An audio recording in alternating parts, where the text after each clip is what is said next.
Hey everybody, welcome to the Midday Moment. Welcome to the Midday Moment. Greetings, greetings, greetings, greetings.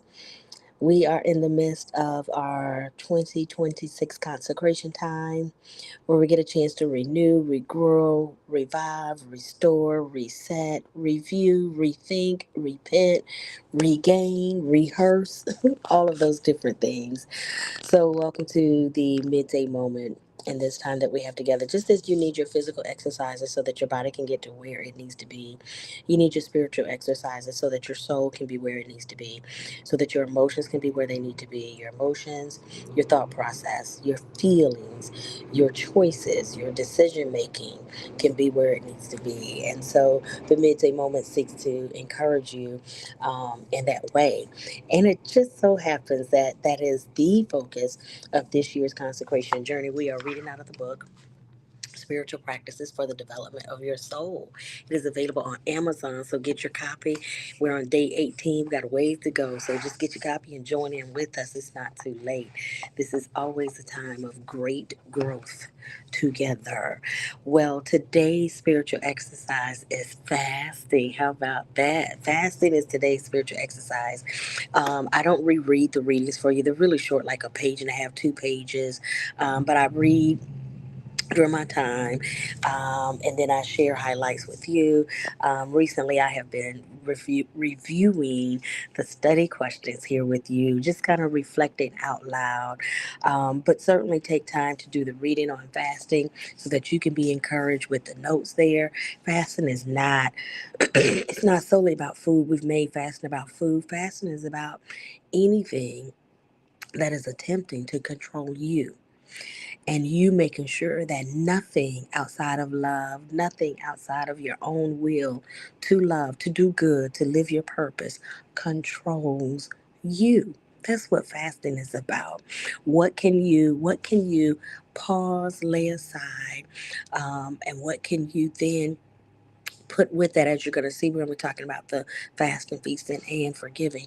But what can you put aside so that you can make room to really reflect and give yourself to what's going to lift you, encourage you, and serve your highest good? So make sure you take time to read through that. The study questions: beyond corporate fasting, how do you incorporate fasting into your life? So I really like the a number of the individuals in COTAC participate on Wednesdays, where they do a Wednesday fast. And I've not consistently done that, and I need to do that so that there's at least one day of the week that you are, making a decision about. Making sure that you are intentional about not letting anything control you, anything outside of your highest intention, to live your purpose, to live your God identity, making sure that that is what guides you. And sometimes we have to put some things aside in order to do that. So I think it will do me good to make a commitment to that every week. And I don't always do that. Number two, what thing can you do? What things can you do to prepare for a fast? Okay, so um, I think I have been impressed lately with individuals that work in the area of recovery, drug addiction and recovery, because I always thought it was just one way, cold turkey, you stop. That's what I thought. I didn't realize that there was this process called harm reduction, that you can sometimes gradually walk yourself into peace. You can walk yourself. There are steps that you can take in order to reduce harm in your life. And I think when it comes to fasting, we do ourselves a favor when we don't just look at it as one blanket cold turkey thing that we do, but that you can create for yourself phases and stages of what you do, what you fast, what you take a break from, and so forth. So I will tell you, some of you have already heard because I know that this is an annual experience for us. And I do have some things that I have to make sure they're not controlling me. So I typically start my pre fast. I typically do a pre fast so that I start practicing. It's not about, oops, you did it, oops, you didn't do it. It's for me. It just takes all the pressure off. It's no competition, it's no comparison, it's no nothing. It's just me. Me having a conversation with God and just practicing and giving myself an opportunity to kind of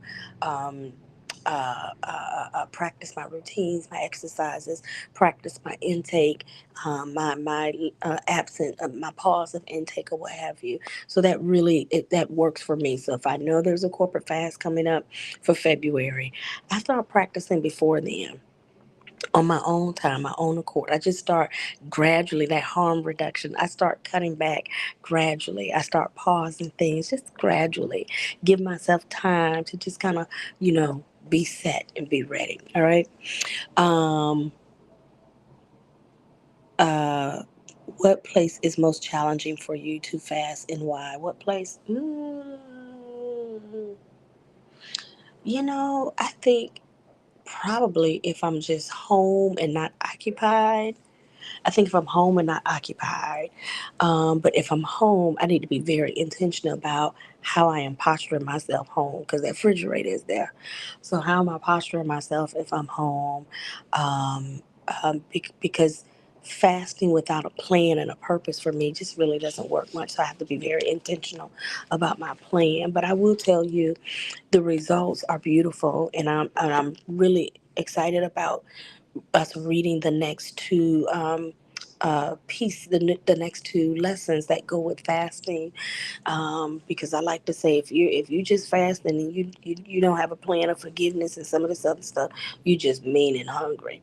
You need to be doing something with this exercise of fasting. So I'm looking forward to us reading the next couple of pages, but I will say in closing, I don't go wrong when I take a moment to pause and cut back and just kind of reset myself. Whether it's with media, my media content, because remember, fasting is not just about food, but my media content, or maybe your shopping or what have you. There are all sorts of things that you can just intentionally reflect upon, ground yourself in, and take a break from in order to make sure that you are poised for the life you need to live and how you need to live it. Okay. All right. That's it for me. I bless you and have a wonderful, productive, and beautiful day. All right. I'm going to endeavor to do the same for this